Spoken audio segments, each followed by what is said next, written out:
तो दोस्तों जैसे आप सभी को एक लंबे समय से इंतज़ार था रेलवे की आईआरसीटीसी वैकेंसी का, तो वो वैकेंसी मैं आप सभी के लिए लेकर आ गया हूँ। काफ़ी सारे बच्चे मुझसे अक्सर पूछते थे कि सर आईआरसीटीसी की वैकेंसी कब आएगी? हम उसके लिए काफ़ी लंबे समय से इंतज़ार कर रहे हैं, कभी हमें वैकेंसी देखने को नहीं मिलती है। तो मैं आपका दोस्त और जॉब गुरु आशुतोष सिंह आप सभी के लिए रेलवे आईआरसीटीसी की वैकेंसी लेकर आ गया हूँ। तो क्या है ये vacancy, total number of vacancies क्या है, कौन कौन इसमें अप्लाई कर सकता है, स्टाइफन मनी कितना मिलेगा और सिलेक्शन कैसे होगा, इसके बारे में हम डिटेल में जानेंगे। तो चलिए वीडियो को शुरू करते हैं और वीडियो को एंड तक जरूर देखें, बिल्कुल भी स्किप ना करें। तो दोस्तों जैसे आप सभी को हमारे स्क्रीन पे नोटिफिकेशन शो हो रहा है, engagement of apprenticeship trainee at IRCTC east zone Kolkata. तो दोस्तों देखिए ये ईस्ट जोन कोलकाता की वैकेंसी है, आईआरसीटीसी की तरफ से अप्रेंटिसशिप की ये वैकेंसी रहेगी। ट्रेड की बात कर लेते हैं। सबसे पहले हमें ट्रेड ही यहाँ पे शो हो रही है। तो देखिए आईआरसीटीसी में मोस्टली कूपर ट्रेड से रिलेटेड ही वैकेंसी निकलती है, computer operator and programming assistant students के लिए। तो अगर आप आईटीआई कोपा से पास आउट हैं तो इस वैकेंसी में जरूर अप्लाई करिए। बात करें टोटल नंबर ऑफ सीट्स की, तो देखिए यहाँ पे दोस्तों 45 टोटल नंबर ऑफ सीट्स आपको देखने को मिल जाएंगी। चलिए बढ़ते हैं एलिजिबिलिटी क्राइटेरिया की तरफ। तो दोस्तों देखिए यहाँ पे मेट्रिकुलेशन विद मिनिमम 50% मार्क्स। देखिए 10th में आपके 50% मार्क्स अगर हैं तो आप एलिजिबल हैं। इसके साथ ही सिर्फ 10th में नहीं, आपके पास आईटीआई का देखिए सर्टिफिकेट होना चाहिए, एनसीवीटी या फिर एससीवीटी में कोपा ट्रेड से रिलेटेड। तो अगर आप 10th में आपके पास 50% मार्क्स हैं और आप आईटीआई कोपा से पास आउट हैं तो आप इस अप्रेंटिसशिप वैकेंसी में अप्लाई कर सकते हैं।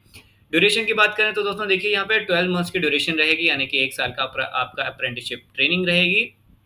और बढ़ते हैं कट ऑफ की तरफ। तो दोस्तों देखिए the cut off date of all qualification and age criteria will be 1 October 2025।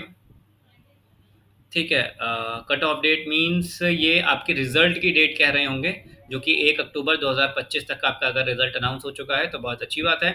Candidates are advise to apply through the portal. ठीक है, आपको यहाँ पे एक पोर्टल लिंक दिया हुआ है apprenticeship.gov.in का, यहाँ से आप अप्लाई कर सकते हैं। साथ में ही आपको डिस्क्रिप्शन बॉक्स में अप्लाई लिंक भी मिल जाएगा, आप इजीली वहाँ से भी अप्लाई कर सकते हैं। चलिए बढ़ते हैं आगे। तो candidates are advise to ensure before applying the key and comfortable and trusted work at IRCTC offices situated at Kolkata. तो देखिए इसमें कहने का मतलब ये है कि पहले आप अच्छे से सोच लें कि आप कंफर्टेबल हैं कोलकाता में जो भी आईआरसीटीसी का ऑफिस होगा वहाँ पे वर्क करने के लिए। बात करें एज क्राइटेरिया की, तो दोस्तों देखिए यहाँ पे candidate should have completed 15 years and should not have completed 25 years. अब आपकी मिनिमम एज देखिए यहाँ पे 15 इयर्स होनी चाहिए और मैक्सिमम एज आपकी 25 होनी चाहिए। मैक्सिमम 25 मीन्स आपकी कंप्लीट नहीं होनी चाहिए, 25 से पहले ही होनी चाहिए। ठीक है, इस बात का ख्याल रखिए। यानी कि 15 से 25 साल के बीच की जो उम्र के हमारे स्टूडेंट्स हैं वो इसमें अप्लाई कर सकते हैं। एज रिलैक्सेशन जरूर मिलेगा। SC ST कैंडिडेट्स को 5 साल का ये रिलैक्सेशन है, ओबीसी कैंडिडेट्स के लिए 3 साल का रिलैक्सेशन है और एक्स सर्विसमैन के लिए 10 साल का रिलैक्सेशन है।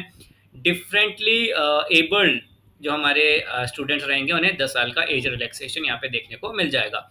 प्लेस ऑफ वर्क देखिए कोलकाता रहेगा, जैसे कि मैंने आपको बताया कि कोलकाता की हमारी ये वैकेंसी है। चलिए बात करते हैं सैलिएंट फीचर्स की। तो देखिए दोस्तों यहाँ पे क्या क्या चीज़ें मेंशन है। Selection will be based on the merit list prepared on the basis of percentage of marks, there will be no written test और वाइवा। यानी कि आपके किसी भी तरह का रिटन टेस्ट और या फिर इंटरव्यू में वाइवा नहीं लिया जाएगा, आपका डायरेक्टली मेरिट बेसिस पे होगा, जैसे कि सभी अप्रेंटिसशिप वैकेंसी में होता है। Applicants are advised to fill up marks and to attach supportive documents for all the educational technical qualifications starting from matriculation, year wise marksheet along. देखिए आपको सारे डॉक्यूमेंट्स अपलोड करने होंगे जो कि आपको सभी गवर्नमेंट फॉर्म्स में अप्लाई करते टाइम फिल करने होते हैं। Final selection of applicants will be subject to verification of original testimonials. अब देखिए यहाँ पे अगर आपकी फॉर एग्जांपल मेरिट लिस्ट पहले लग जाती है और आपके डॉक्यूमेंट वेरिफिकेशन बाद में होते हैं, तो अगर आपका डॉक्यूमेंट कोई फेक पाया जाता है या गलत इन्फॉर्मेशन वाला पाया जाता है तो आपको डॉक्यूमेंट वेरिफिकेशन के दौरान निकाला जा सकता है। तो जो आपकी फाइनल सिलेक्शन होगी वो डॉक्यूमेंट्स टेस्ट होने के बाद की ही रहेगी। और क्या चीज़ें मेंशन है यहाँ पे, application incomplete in any form will समरली be rejected. देखिए अगर आपकी इन्फॉर्मेशन कोई भी इनकम्प्लीट है, फॉर्म में अगर आपने इनकम्प्लीट इन्फॉर्मेशन दी है तो आपका फॉर्म रिजेक्ट भी किया जा सकता है। Candidates engage as apprenticeship will be release after the tenure of apprenticeship training. Candidates will have no right to claim for regular employment in IRCTC in any form।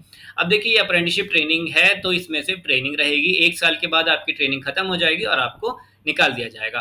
और candidate किसी भी तरह की यहाँ पे मांग नहीं कर सकते हैं कि वहाँ पे उन्हें परमानेंट किया जाए। और चलिए बात करते हैं एप्लीकेशन बाय कैंडिडेट, यानी कि एप्लीकेशन स्टार्ट डेट क्या रहेगी। तो एप्लीकेशन स्टार्ट डेट रहेगी आपकी यहाँ पे 13 अक्टूबर। ठीक है, यहाँ पे मैं एप्लीकेशन स्टार्ट डेट लिख देता हूँ। और लास्ट डेट ऑफ एप्लीकेशन क्या है, ये है हमारी 28 अक्टूबर। ठीक है, इस बात का खास ध्यान रखिए, ये है हमारी लास्ट डेट। तो फॉर्म को बिल्कुल ऑन टाइम अप्लाई करिएगा, बिल्कुल भी लास्ट डेज का वेट ना करें कि लास्ट डेज में हम फिल करेंगे, वेबसाइट बिजी होने की वजह से आपका फॉर्म रह भी सकता है। चलिए देखिए, यहाँ पे रिजर्वेशन आपको मेंशन हो जाएगा। ईडब्ल्यूएस कैटेगरी के अगर आप स्टूडेंट्स हैं तो आपको ईडब्ल्यूएस के लिए क्या क्या चीज़ें मैंडेटरी हैं, या फिर उसकी रिक्वायरमेंट्स क्या हैं ईडब्ल्यूएस कैटेगरी के लिए, तो वो सभी रिक्वायरमेंट्स आपको स्क्रीन पे शो हो रही होंगी। आप वीडियो को पॉज करके पढ़ सकते हैं। और आगे देखते हैं नोटिफिकेशन में क्या क्या चीज़ें इंपॉर्टेंट हैं। तो हाँ देखिए, यहाँ पे आपको स्टाइफन मनी देखने को मिल जाएगी। टेक्नीशियन, वोकेशनल अप्रेंटिसशिप अप्रेंटिस और वोकेशनल सर्टिफिकेट होल्डर और sandwich course students from diploma institution. अब देखिए यहाँ पे जो हमारे आईटीआई स्टूडेंट्स पास आउट होंगे और जो अप्रेंटिसशिप करेंगे तो उन्हें 9600 का पर मंथ का स्टाइफन मनी दिया जाएगा।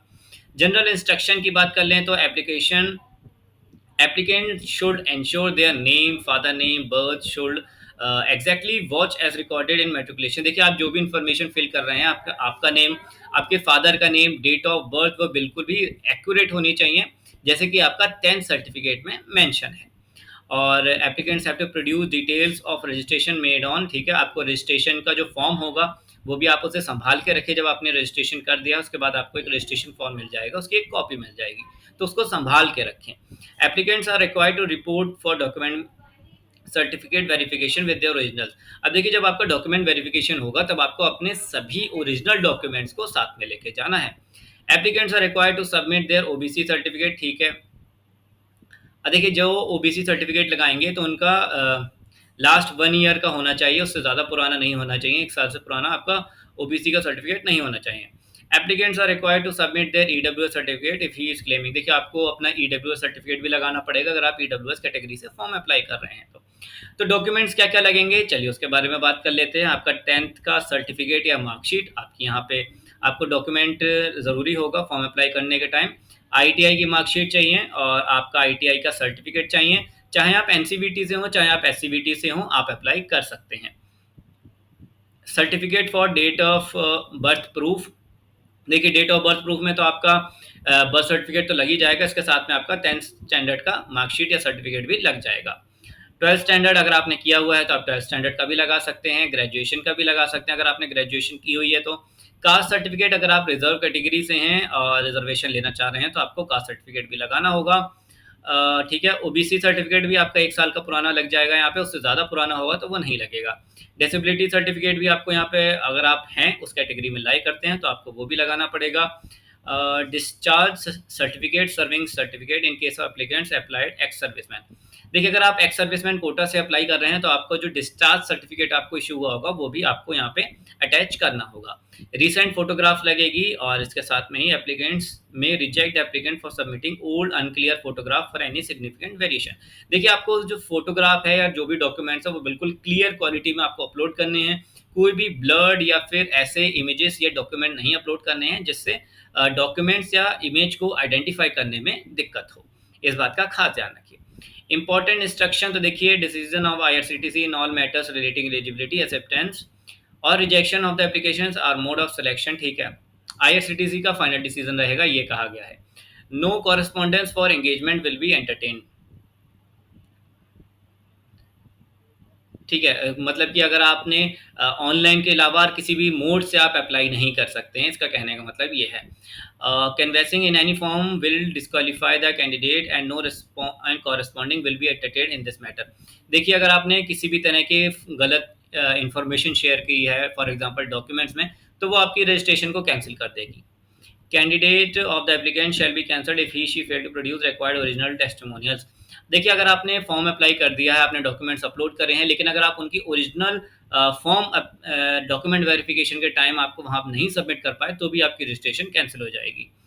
No daily allowance, convenience allowance और travelling allowance will be paid to the applicants called for document verification. Document verification के दौरान जब आप वहाँ पे जाएंगे तो आपको किसी भी तरह का खर्चा नहीं दिया जाएगा। After selection of engagement for engagement request of applicants to change the trade will not be entertain. देखिए इसका कहने का मतलब ये है कि सिलेक्शन होने के बाद आप ट्रेड नहीं बदल सकते हैं, लेकिन जो ये अप्रेंटिसशिप की वैकेंसी है ये सिर्फ ITI कोपा स्टूडेंट्स के लिए है, तो आपको बिल्कुल परेशान होने की जरूरत नहीं है, कोई और ट्रेड अवेलेबल है ही नहीं इस वैकेंसी में। Applicants will be trained only for the trade in which they have be selected. ठीक है, एक ही तो ट्रेड है। Applicants selected for training will not be allowed to withdraw from training except for reasons which are beyond their control. देखिए आप किसी भी तरह का बहाना नहीं लगा सकते हैं कि अब मेरा मन नहीं है करने का तो मैं नहीं करूंगा, लेकिन हाँ अगर आपकी कोई इमरजेंसी कंडीशन है उस केस में आप छोड़ सकते हैं। Applicants will be selected purely as per merit basis. IRCT has not appointed any agents for action on its behalf। देखिए इस बात का खास ध्यान रखिए, चाहे कोई भी रेलवे की वैकेंसी हो, गवर्नमेंट की वैकेंसी हो, चाहे अप्रेंटिसशिप की हो या जॉब की हो, सिर्फ और सिर्फ आपको वहाँ पे ऑफिशियल वेबसाइट पे जाके ही अप्लाई करना है, किसी भी एजेंट्स के थ्रू अप्लाई नहीं करवाना है, और ना ही वो कोई आपको एश्योरिटी दे सकते हैं कि आप मुझे अपना फॉर्म दे दो, मैं आपको ज़रूर आपकी मेरिट लिस्ट में आपका नाम डलवा दूंगा। तो इस तरह की बिल्कुल भी फेक प्रॉमिस से बचें। तो दोस्तों यही है हमारा आज का नोटिफिकेशन IRCTC का, जो रेलवे की तरफ से आया है अप्रेंटिसशिप वैकेंसी के लिए, खास करके कोपा स्टूडेंट्स के लिए, सिर्फ कोपा स्टूडेंट्स के लिए। टोटल नंबर ऑफ वैकेंसी यहाँ पे 45 रहेंगी। 12 मंथ का आपका ट्रेनिंग पीरियड रहेगा। IRCTC की ये वैकेंसी है। ITI सर्टिफिकेट आपके पास होना चाहिए, 10th में 50% मार्क्स होना चाहिए। अगर आप इन सभी एलिजिबिलिटी के फॉलो करते हैं तो आप ज़रूर वैकेंसी में अप्लाई करें।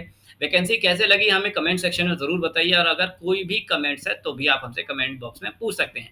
मैं आपका दोस्त और जॉब गुरु पूरी कोशिश करूंगा आपके सभी सवालों के जवाब देने के लिए।